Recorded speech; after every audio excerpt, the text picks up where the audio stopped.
दोस्तों, आप सुन रहे हैं चैनल छोटी सी बात वंदना के साथ। आज की कहानी है मासूमियत। तो चलिए कहानी शुरू करते हैं। अरे भाभी, आप चाहे कुछ भी कह लो, मुझे संजय और दिव्या का ये कदम बिल्कुल भी नहीं अच्छा लगा। अरे, अनाथालय से बच्चा गोद लेने गए हैं। कल को अगर खुद का बच्चा हो गया तो क्या उस बच्चे को उतना प्यार दे पाएंगे? और आप भाभी, क्या उस बच्चे को सगी दादी का स्नेह दे पाएंगी? क्या अपना खून लगेगा आपको?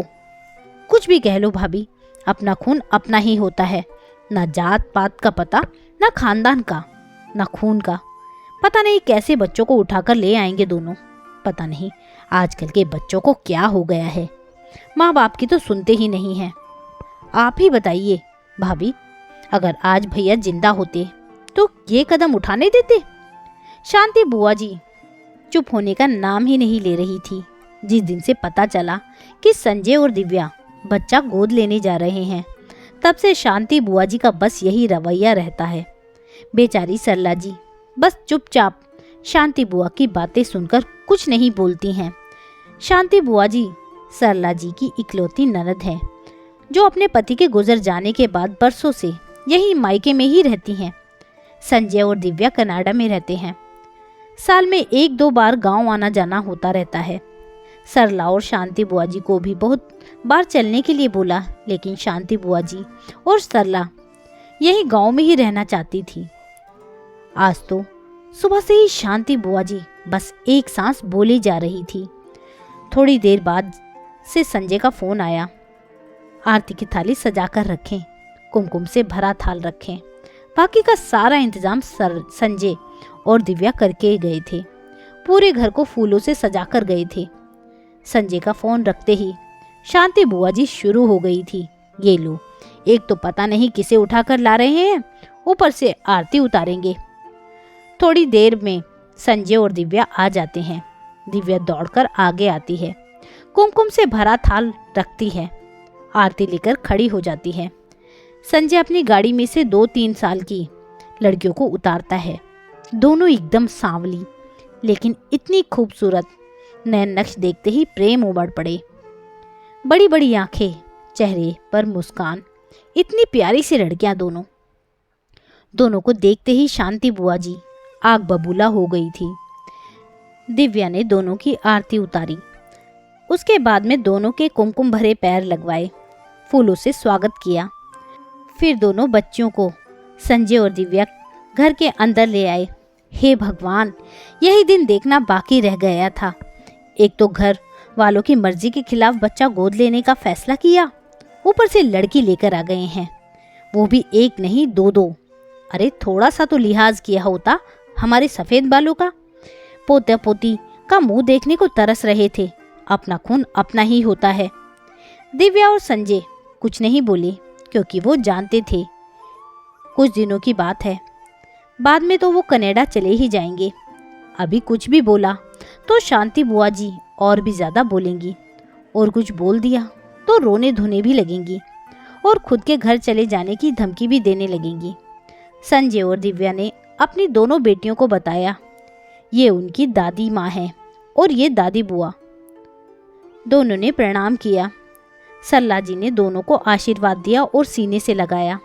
खबरदार, जो दोनों ने कभी भी मुझे दादी बुआ कहा तो मैं कोई तुम्हारी दादी बुआ नहीं हूँ। दिव्या दोनों बच्चों को अंदर लेकर कमरे में चली गई।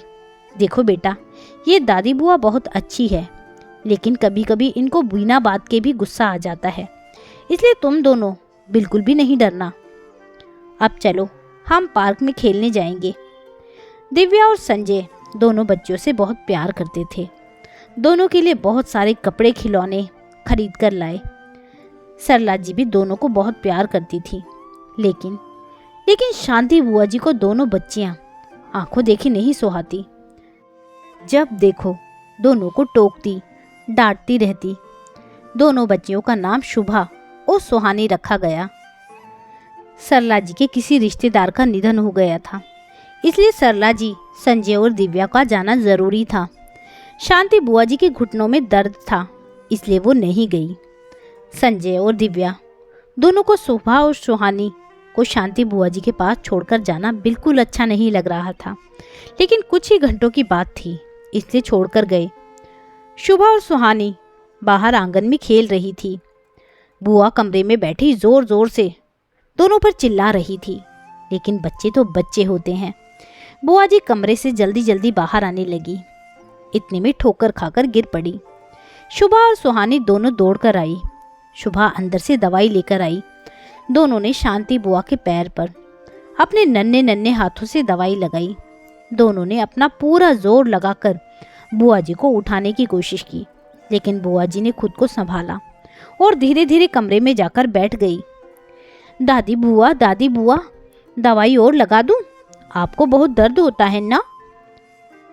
मम्मी बोलती हैं आप बहुत अच्छी हैं, बस कभी कभी आपको गुस्सा आता है, इसलिए हम दोनों आपसे कभी नहीं डरे। शुभा ने बड़ी मासूमियत से कहा। तभी सुहानी भी बुआ जी के पास आकर बैठ गई। बड़ी मासूमियत से बोली, दादी बुआ अब जब तक मम्मी पापा नहीं आएंगे हम दोनों आपका पूरा ख्याल रखेंगी। हम दोनों आपको अकेला छोड़कर नहीं जाएंगी। दोनों बच्चियों की बातें सुनकर शांति बुआ जी के चेहरे पर हंसी आ गई। दिव्या और संजय दोनों बेटियों को लेकर बहुत चिंतित थे। पता नहीं आज शांति बुआ जी का रवैया कैसा रहेगा दोनों के प्रति। जब दिव्या और संजय सरला जी घर लौटे तो आंगन में दोनों बच्चियां बॉल खेल रही थी और एक तरफ सोफे पर बैठी शांति बुआ जी बार बार उनको बॉल वापस दे रही थी। दिव्या और संजय को बहुत आश्चर्य हुआ। धीरे धीरे दोनों बच्चों ने शांति बुआ जी के दिल में भी अपने लिए बहुत जगह बना ली। एक दिन संजय और दिव्या दोनों बेटियों को लेकर कनाडा चले गए।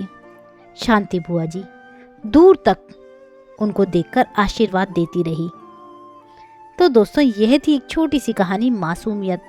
आपको कहानी कैसी लगी मुझे कमेंट करके ज़रूर बताइएगा।